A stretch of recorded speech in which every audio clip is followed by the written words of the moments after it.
अब लेमन चान उनका प्लान देखती है और वो बताते हैं कि ये चीज हम रिसर्च में करेंगे कि सभी बच्चे आएंगे, सीक्रेटली अपना प्यार कन्फेस करेंगे और इससे ब्रॉडकास्टिंग क्लब फेमस हो जाएगा। तब नैने बोलती है कि हाँ, मैं मानती हूँ, हमारे स्कूल की पॉलिसी है कि कोई भी बच्चा रिलेशनशिप में नहीं आ सकता, पर वो अपना प्यार तो कन्फेस कर ही सकता है हमारे जरिए। तो हम रूल तोड़ेंगे तो, पर डायरेक्टली नहीं। पर लेमन चान मना कर देती है कि रूल तो रूल होते हैं, तुम उन्हें नहीं तोड़ सकती। और नैने बोलती है कि मुझे तो पता ही था आप ये बोलोगी, आप शुरू से बहुत ज्यादा नेगेटिव हो। तब लेमन चान बोलती है कि मैं एक टीचर हूँ, मैं चाहती हूँ कि चीजें वैसे ही चले जैसे चलती आ रही है, मुझे किसी मुसीबत में नहीं पड़ना। तब वो सब बोलते हैं कि अगर आपको ऐसी ही लाइफ चाहिए थी तो आप टीचर बनी ही क्यों। अब लेमन चान इन सब की बातें सुन ही नहीं रही थी, तो बीच में आता है हमारा अरिसू और वो बोलता है मैं हूँ यामाबुकी अरिसू, आपसे मिलके मुझे अच्छा लगा। अगर आपके पास थोड़ा टाइम है तो मैं आपको इसके बेनिफिट बता सकता हूँ। अरिसू उसे अपनी बातों में फंसाने की कोशिश कर रहा था, पर लेमन चान तो सीधा बोल देती है कि तुम बहुत ज्यादा अनोइंग हो। और बेचारा अरिसू तो हैरान होता है, उसने जब से इस स्कूल में एडमिशन लिया है तब से कोई ना कोई आके उसे उल्टा सीधा सुना के चली जाता है। तब लेमन चान आगे बोलती है कि यही रीजन था कि मैं नहीं चाहती थी कि ब्रॉडकास्टिंग रूम में कोई लड़का आए, तुम्हें बस पूरे स्कूल में पॉपुलर होना है और तुम्हें ऐसा लगता है कि तुम यहाँ के बॉस हो, पर शायद तुम भूल रहे हो यहाँ की टीचर मैं हूँ। पर शिनोबू उनसे रिक्वेस्ट करती है कि प्लीज मुझे ये करने दीजिए क्योंकि मुझे एक एंकर बनना है और ये मेरे लिए बहुत ज्यादा बड़ी बात है। तब शिनोबू बोलती है कि आपको पता है ना कि पिछले साल क्या हुआ था, हमारे क्लब पे पूरा स्कूल ही थूक रहा था, हमने पूरा स्पोर्ट्स डे ही बेकार कर दिया था। पर जैसे कि आप देख सकती हैं कि इस बार सबको मजा आ रहा है क्योंकि सब कुछ बिल्कुल स्मूथ जा रहा है। और जरा सोच के देखो, अगर इस बार का स्पोर्ट फेस्टिवल बेहतर गया तो इसमें बस हमारा फायदा नहीं है, आपका भी फायदा है। पूरे स्कूल में आपका नाम हो जाएगा कि आपके बच्चों ने इतना बेहतर किया। सोचो बच्चे और पेरेंट्स के सामने आपकी रिस्पेक्ट कितनी ज्यादा बढ़ जाएगी। और ये सुनने के बाद वो चेयर पे बैठ जाती है और बोलती है कि तुम सब ऐसे खड़े क्यों हो, जल्दी से काम पे लग जाओ। और नैने भूलती है कि ये कितनी ज्यादा मतलबी है। जब इन्हें पता चला कि इनका मतलब निकल रहा है तो ये एक ही बारी में मान गई,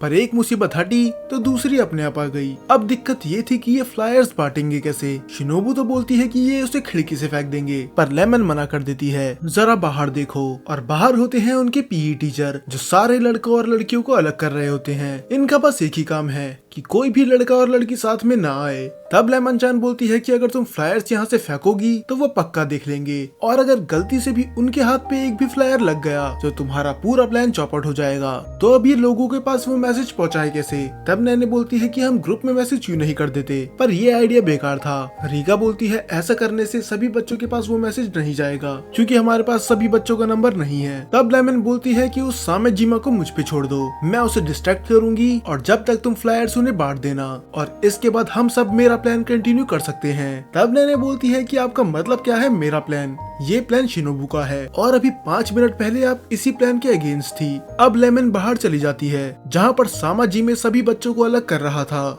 लेमन उनसे बोलती है कि आप बहुत देर से काम कर रहे हैं, क्यों ना हम एक छोटा सा ब्रेक ले लें। और जिस तरह से वो पूछती है बेचारा सामेजिमा भी मना नहीं कर पाता, तो वो एक छोटे से ब्रेक के लिए मान जाता है, पर इसके लिए बेचारी लेमन सान को अपने आप को सेक्रीफाइस करना होगा। तो जब तक लेमन उन्हें बिजी रखती है ये सब बच्चे उनको फ्लायर बांटने लग जाते हैं। अब इन्हें सब कुछ जल्दी करना था, पर ये सबको एक साथ कैसे बुलाएं। और हाँ, इन्हें इस चीज का भी ध्यान देना था कि कोई और टीचर इन्हें ना देख ले। तब नैने के दिमाग में एक आइडिया आता है और वो सभी लड़कियों को वहाँ पर बुला लेती है। अरिसू भी आने की कोशिश करता है पर वो उसे वहाँ से भगा देती है कि लड़कों का इस प्लान में कोई काम नहीं। अब उसका जो भी प्लान था वो सभी लड़कियों को बता देती है, पर रीका के अलावा सभी खुश थे और रीका को ये चीज करने में थोड़ी शर्म आ रही थी। पर नैने समझाती है कि शिनोबू के लिए हमें ये करना ही होगा। तो ये था इनका प्लान। दरअसल ये सब आते हैं कॉस्प्ले करके, जिससे ये पूरे स्कूल की अटेंशन ग्रैब कर ही लेते हैं और फेमस तो ये पहले से ही थे। तो जैसे ही सभी बच्चे इनके पास आते हैं ये उन्हें एक फ्लायर दे देते हैं और दूसरी तरफ से लेमन चान भी भागते हुए आ रही होती हैं। वो अरिसू से बोलती है कि आप मुझे इस प्लान का पार्ट नहीं बनना, ये तो मेरे पीछे ही पड़ गए, तो प्लीज मुझे बचाओ। और वो अरिसू के पीछे जाके छुप जाती हैं और उन टीचर को देख के बाकी लड़कियां भी वहाँ से भाग जाती हैं। वो तो अच्छा था कि उन्हें कुछ पता नहीं चला। तो अब ये प्लान बताते हैं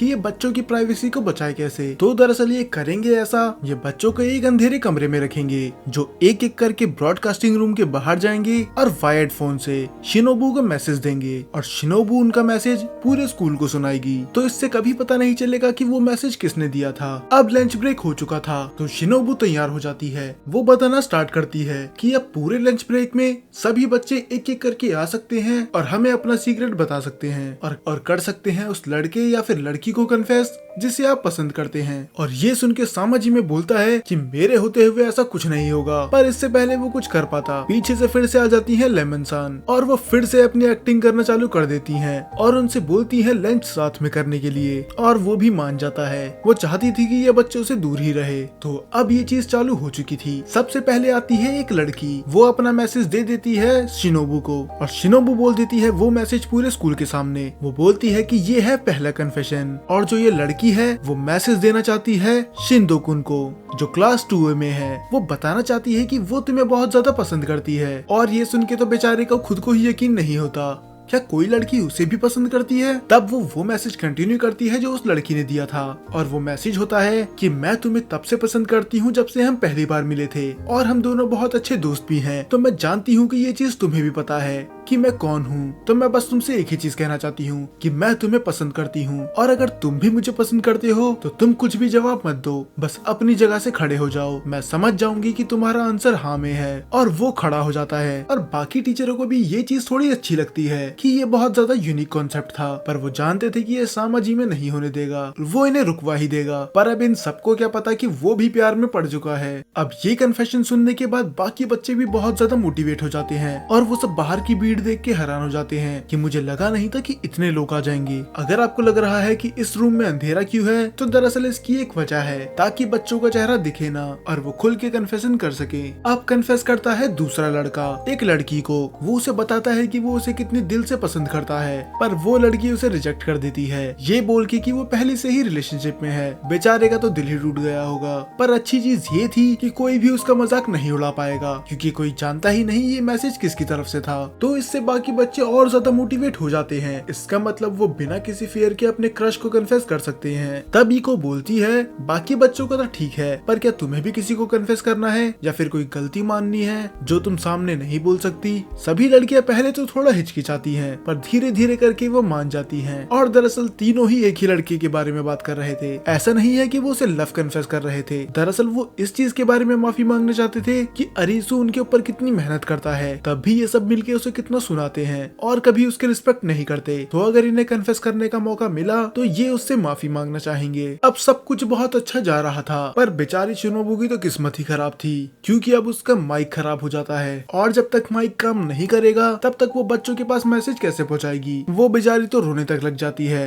और बोलती है कि इस बार का स्पोर्ट फेस्टिवल बर्बाद नहीं होगा, चाहे मुझे चिल्ला चिल्ला के ही सबको क्यों ना बताना पड़े। तो वो खिड़की के पास जाती है और वो डिसाइड करती है कि अब वो माइक का यूज नहीं करेगी बल्कि वो चिल्ला के ही पूरे स्कूल को बताएगी। ईगो उससे मना करती है कि अगर तुम ऐसा करोगी तो तुम्हारा गला खराब हो जाएगा और क्या तुम्हें लगता है कि सब बच्चे तुम्हें सुन पाएंगे। पर तभी एंट्री होती है अरीसू की और हर बार की तरह इसके पास अभी भी एक सॉल्यूशन होता है। दरअसल ये सामाजिमे का माइक्रोफोन चुरा के आ गया और वैसे भी तुम्हें तो एक एंकर बनना है ना, तो तुम्हें उन सबको फेस करके ये बोलना चाहिए। तो ये मेगाफोन उठाओ और इस दिन को ऐतिहासिक बना दो। और शिनोबू जाके उसे हक कर लेती है। वो बता नहीं सकती थी कि वो कितनी ज्यादा खुश है। उसे तो लगा था कि सब कुछ बर्बाद हो गया, पर हर बार की तरह अरीसू ने उसे बचा लिया। और तब वो उसके कान में बोलता है कि मैं अपनी क्राइम बडी के लिए तो इतना कर ही सकता हूँ। दरअसल ऐसा ये इसीलिए बोल रहा है क्योंकि इन दोनों ने ही साथ में स्कूल के नियम तोड़े थे, जैसे कि स्कूल में चॉकलेट खाना। अब वो मेगाफोन लेके तैयार हो जाती है और अब तो बच्चे और भी ज्यादा खुश थे क्योंकि वो शिनोबू को आमने सामने देख पा रहे थे। तो ये और भी ज्यादा इंटरेस्टिंग हो चुका था। अब धीरे धीरे करके बच्चों की संख्या बढ़ी जा रही थी और वो बहुत सारे लोगों की प्यार कन्फेस करती है। कई लोग उसको एक्सेप्ट करते हैं और कई लोग रिजेक्ट। और अब अंत नजदीक आ चुका था। तब दरवाजे के पार से किसी का मैसेज आता है और वो लड़की बोलती है कि मुझे अपना प्यार कन्फेस करना है यामाबुकी अरीसू को। अब सब कुछ अच्छा जा रहा था। तब शिनोबू आखिरी बार बाहर आती है और देती है एक मैसेज, पर इससे पहले वो मैसेज देती अरीसू सोचता है कि इस बार ये एक भी बार नहीं अटकी, वरना जब भी ये ब्रॉडकास्टिंग करती थी हर बार अटक जाती थी। लगता है अब ये नर्वस नहीं है और वो उसकी बात सुनता है अब ध्यान से। शिनोबू मैसेज देना शुरू करती है वो बोलती है कि कोई ऐसा था जिसे 3 साल पहले मैंने धोखा दिया। दरअसल 3 साल पहले एक लड़का मुझे बहुत ज्यादा सपोर्ट करता था, पर मैं गायब हो गई उसकी जिंदगी से बिना बताए। मैंने उसे एक आखिरी गुड बाय भी नहीं करा। सभी बच्चे हैरान थे कि 3 साल पहले आखिर हमारे स्कूल में ऐसा कौन है जो 3 साल पहले से ही डेट कर रहा है। पूरे स्कूल में किसी को कुछ समझ में नहीं आता सिवाय अरिसु के। तब शिनोबू कंटिन्यू करती है कि मैं 3 साल पहले भाग गई, मैंने अपना प्रॉमिस नहीं रखा, पर जब मैंने तुम्हें 3 साल बाद देखा मैं डर गई थी। मुझे लगा तुम मुझ पे गुस्सा होगे या फिर मेरी बात ही नहीं सुनना चाहोगे, पर तुम मुझे अभी भी ढूंढ रहे हो और अभी भी तुम मेरे सपने को पूरा करने के लिए कुछ भी कर सकते हो। तो फाइनली मैं तुमसे वो कहना चाहती हूँ जो मेरे दिल में 3 सालों से था। और अब शिनोबू अपना माइक नीचे रख देती है और वो उससे बोल देती है, अरिसु मैं तुमसे प्यार करती हूँ। पूरा स्कूल हैरान था कि आखिर ये मैसेज दिया किसने होगा, क्योंकि लड़के और लड़कियों का स्कूल तो इस बार साथ में हुआ है, तो वो लड़की अरिसु को 3 साल पहले से कैसे जानती है। और अरिसु भी सोचता है कि Apollo her bar stream and करने के बाद आई लव यू बोलती थी, पर वो कभी डायरेक्ट मेरे लिए नहीं होता था, पर इस बार उसने भी मुझसे बोल दिया कि वो भी मुझे पसंद करती है, तो फिर वो छुप क्यों रही है। पर अब तो बात ये थी कि वो मैसेज दिया किसने था। वो भागते हुए जाता है शिनोबू के पास और वो उसका हाथ पकड़ लेता है कि जल्दी बताओ कि वो आखिरी मैसेज किसने दिया था। पर वो शर्मा जाती है। वो बोलती है कि तुम्हारा मतलब क्या है, मैंने उसकी शक्ल नहीं देखी और ये तो बिल्कुल मत सोचना कि वो मैं थी, मैंने वो मैसेज नहीं दिया। कि अब जिस तरह से वो रिएक्ट कर रही थी उसे देख के तो ऐसा ही लग रहा था कि ये लास्ट मैसेज किसी और ने नहीं बल्कि खुद शिनोबू ने ही दिया था,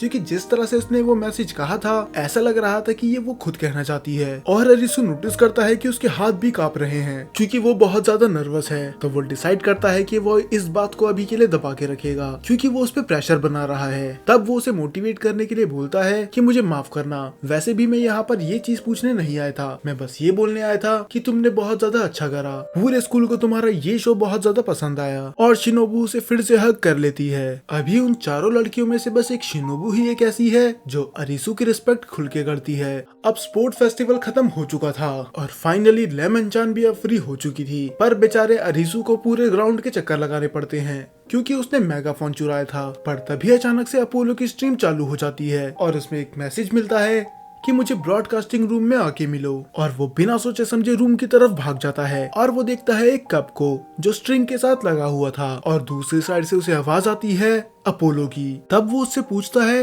वो मैसेज किस लिए था और तुमने अचानक से ही कन्फेस क्यों करा। तब दूसरी साइड से अपोलो बताती है कि मैं थक चुकी हूँ, मैं 3 साल पहले बिना कुछ बोले तुम्हें छोड़ के चली गई थी और जब मैंने तुम्हें फिर से देखा मैं अपने आप को नहीं रोक पाई। मैं तुमसे बहुत कुछ कहना चाहती थी कि मैं भी तुम्हें कितना पसंद करती हूँ, पर मैं डरी हुई थी, पर अब और नहीं क्योंकि मैं अब थक चुकी हूँ छुप छुप के। तब अरिसु मजाक में ही बोल देता है, अगर ऐसा है तो तुम मुझे अपनी शक्ल दिखा क्यों नहीं देती। और तब अपोलो वो बोलती है जो अरिसु ने तो बिल्कुल नहीं सोचा था कि दरअसल इसी चीज के लिए मैंने तुम्हें यहाँ पर बुलाया था। तो क्या इसका मतलब अपोलो अब अपना रियल फेस दिखाने वाली है। और तभी एपिसोड खत्म हो जाता है। तो आपको क्या लगता है कि उन चारों लड़कियों में से अपोलो कौन होगा।